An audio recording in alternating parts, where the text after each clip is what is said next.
Malapit ng maluto. Ginataang isda na may kalabasa at saka beans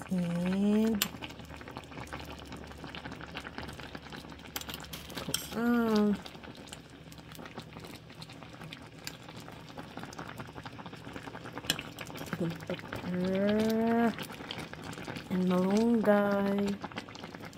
Kunti man ng malunggay. Kamay ramang kamay ramang malunggay. Oh, narao ka na malunggay na. Daw.